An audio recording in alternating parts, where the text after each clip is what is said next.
जय माता की प्रिय भक्तों, आप सभी के जीवन में माता रानी की कृपा दृष्टि बरसती रहे। नवरात्रि का तीसरा दिन अर्थात आने वाला दिन नवरात्रि का तीसरा दिन है और इस दिन माँ दुर्गा के चंद्रघंटा रूप की पूजा होती है। माँ का ये रूप बहुत ही सरस और कोमल है। इनकी पूजा करने से इंसान के सारे कष्टों का अंत होता है और सुख की प्राप्ति होती है। जो भी माँ की पूजा सच्चे मन से करता है उसकी सारी मनोकामनाएं पूरी होती हैं। इनके माथे पर चंद्रमा के समान घंट है, इसी के कारण इन्हें चंद्रघंटा देवी कहा जाता है। यूँ तो माँ को भक्तजन जो भी श्रद्धा के साथ परोसते हैं, माँ बड़े ही प्रेम से स्वीकार करती हैं। लेकिन माँ को दूध और केसर से बने व्यंजन काफ़ी प्रिय हैं। आप इन्हें दूध से बनने वाली मिठाइयों का भोग लगा सकते हैं। माँ को फलों और केले का भोग भी लगाया जाता है।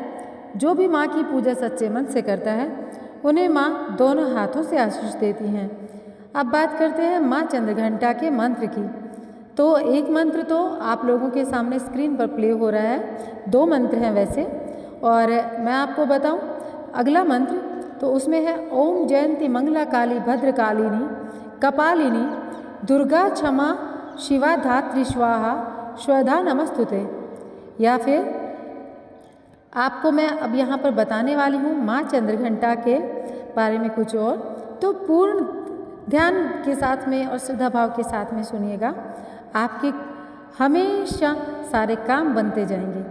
जय माँ चंद्रघंटा सुखधाम पूर्ण कीजो मेरे काम, चंद्र समान तू शीतल दाती चंद्र तेज किरणों में समाती, क्रोध को शांत बनाने वाली मीठे बोल सिखाने वाली, मन की मालक मन भाती हो, चंद्रघंटा तुम वरदाती हो, सुंदर भाव को लाने वाली हर संकट में बचाने वाली, हर बुधवार को जो तुझे ध्याए श्रद्धा सहित जो विनय सुन मूर्ति, चंद्र आकार बनाए सन्मुख घी की ज्योत जलाए, शीश झुका कहे मन की बात पूर्ण आश करो जगदाता, कांचीपुर स्थान तुम्हारा कर्नाटका में मान तुम्हारा, तेरा रटू महारानी भक्त की रक्षा करो भवानी। तो प्रिय भक्तों, यहाँ पर माता की आराधना हमने की। अब मैं आप लोगों को देवी का स्वरूप बताने वाली हूँ, तो आप लोग वीडियो को अंत तक देखिएगा। हम वीडियो में बहुत कुछ आप लोगों के लिए लेकर आए हैं, तो वीडियो को लाइक कर दीजिए, चैनल को सब्सक्राइब कर दीजिए, कमेंट बॉक्स में लिखिए जय माता की। तो बात करते हैं देवी के स्वरूप की। तो देवी का चंद्रघंटा का शरीर सोने के समान कांतिवान है। इनके माथे पर घंटे के आकार का अर्धचंद्र है और इसीलिए चंद्रघंटा कहा जाता है। इनकी 10 भुजाएं हैं और 10 भुजाओं में अस्त्र शस्त्र हैं। देवी के हाथों में कमल, धनुष बाण, कमंडल, तलवार, त्रिशूल और गदा जैसे अस्त्र धारण किए हुए हैं। इनके कंठ में सफ़ेद पुष्प की माला और रत्न जड़ित मुकुट शीर्ष पर विराजमान है। देवी चंद्रघंटा भक्तों को अभय देने वाली तथा परम कल्याणकारी है। इनके रूप और गुणों के अनुसार आप इनकी पूजा करें। अब आपको बताते हैं कि चंद्रघंटा शक्ति की पूजा साधना से मणिपुर चक्र जागृत होता है। इनकी पूजा करने से वीरता, निर्भरता के साथ ही सौम्यता एवं विनम्रता का विकास होता है।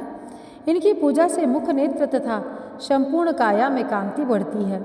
स्वर दिव्य और मधुर होता है। माँ चंद्रघंटा की पूजा करने वाले को शांति और सुख का अनुभव होता है और माँ की पूरी कृपा दृष्टि उस पर बनी रहती है। सारी मनोकामनाएं पूर्ण होती हैं, सभी दुख और बाधाएं दूर होती हैं और विजय श्री उनके चरणों में लौटती है। तो प्रिय भक्तों, यहाँ पर मैंने आप लोगों को माँ चंद्रघंटा की पूजा करने से संबंधित जो भी बातें थी वह सब बताई। अब मैं आप लोगों को देवी चंद्रघंटा की कथा सुनाने वाली हूँ, तो पूर्ण श्रद्धा भाव के साथ में रसपान कीजिएगा। प्राचीन समय में देवताओं और असुरों के बीच लंबे समय तक युद्ध चला और असुरों का स्वामी महिषासुर था। देवताओं के स्वामी इंद्र थे। महिषासुर ने देवताओं पर विजय प्राप्त कर इंद्र का सिंहासन हासिल कर लिया और स्वर्गलोक पर राज करने लगा। इसे देखकर सभी देवतागण परेशान हो गए और इस समस्या से निकलने के उपाय के बारे में बात करने लगे और इसी के लिए त्रिदेव ब्रह्मा, विष्णु और महेश के पास गए। देवताओं ने बताया कि महिषासुर ने इंद्र, चंद्र, सूर्य, वायु और अन्य देवताओं के सभी अधिकार छीन लिए हैं और उन्हें बंधक बनाकर स्वर्गलोक का राजा बन गया है। देवताओं ने बताया कि महिषासुर के अत्याचार के कारण अब देवता पृथ्वी पर विचरण कर रहे हैं और स्वर्ग में उनके लिए कोई जगह नहीं है। ये सुनकर ब्रह्मा, विष्णु और भगवान शंकर को बहुत गुस्सा आया। तीनों देवता के गुस्से की कोई सीमा न थी और गुस्से की वजह से तीनों के मुख से ऊर्जा उत्पन्न हुई और देवत गणों के शरीर से निकली ऊर्जा भी उस ऊर्जा से मिल गई और ये दशों दिशाओं में व्याप्त होने लगी। और तभी वहाँ एक देवी का अवतरण हुआ। भगवान शंकर ने देवी को त्रिशूल, भगवान विष्णु ने चक्र प्रदान किया। इस प्रकार अन्य देवी देवताओं ने भी माता के हाथों में अस्त्र शास्त्र सजा दिए। इंद्र ने भी अपना वज्र और ऐरावत हाथी से उतरकर एक घंटा दिया। सूर्य ने अपना तेज और तलवार दी। तभी उनका नाम चंद्रघंटा बढ़ा। अब देवी महिषासुर से युद्ध करने के लिए पूरी तरह से तैयार थी। उनका विशालकाय रूप देखकर महिषासुर ये समझ गया कि अब उसका काल आ गया है। महिषासुर ने अपनी सेना को देवी पर हमला करने को कहा। अन्य दैत्य और दानवों के दल भी युद्ध में कूद पड़े, लेकिन देवी ने एक ही झटके में सबका नाश कर दिया। इस युद्ध में महिषासुर तो मारा ही गया, साथ में अन्य बड़े दानवों और राक्षसों का भी संहार माँ के हाथों हो गया।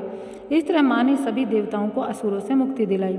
ज्योतिष शास्त्र के अनुसार चलिए देवी चंद्रघंटा की साधना करते हुए खास ध्यान जो रखना चाहिए वह आपको बता देते हैं। सबसे पहले नहा धोकर घी का दीपक जलाएं, फिर कलश में गंगा जल मिलाकर साथ में कलश में दुर्वा, सुपारी, सिक्का, केसर, चावल व बेलपत्र डालें। माँ को पीले फूल चढ़ाएं। दूध, दही, शहद, गुड़, घी का पंचामृत बनाएं। लाल अनार, गुड़ या गुलाब जामुन का भोग आप लगाएं। साथ ही 21 रुपया दक्षिणा भी माँ को चढ़ाएं।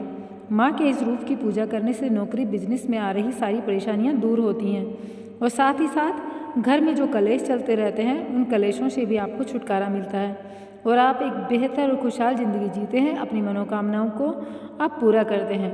इसके अलावा देवी चंद्रघंटा के जो मंत्र मैंने आपको बताए उनका जाप करें पूजा करते समय। तो आप लोगों को आशा करती हूँ यह वीडियो पसंद आया होगा। वीडियो पसंद आया हो तो वीडियो को लाइक और चैनल को सब्सक्राइब कीजिएगा। और हाँ, अपने इस चैनल पर श्री दुर्गा सप्तशती के पाठ हम रोजाना अपलोड करते हैं। अगर आप लोग नहीं सुन रहे हैं तो अवश्य सुनिए। नवरात्र काल में माता की महिमा सुनने का एक अलग असीम अनुभव आपको मिलता है और माता रानी का आशीर्वाद आप सभी को प्राप्त होता है। तो आप श्री दुर्गा सप्तशती के पाठ अवश्य सुने। अगर आप कर सकते हैं तो आप खुद भी कर सकते हैं तो आप करें। ऐसा करने से माता रानी की कृपा दृष्टि आप सभी पर सदा सर्वदा बनी रहती है। तो अब मैं आप लोगों से विदा लेना चाहूँगी और विदा लेते हुए कहना चाहूँगी, कमेंट बॉक्स में जय माता की लिखकर माता रानी के चरणों में अपनी हाजिरी अवश्य लगाना। माता रानी आप सभी की सारी मनोकामनाएं पूर्ण करें।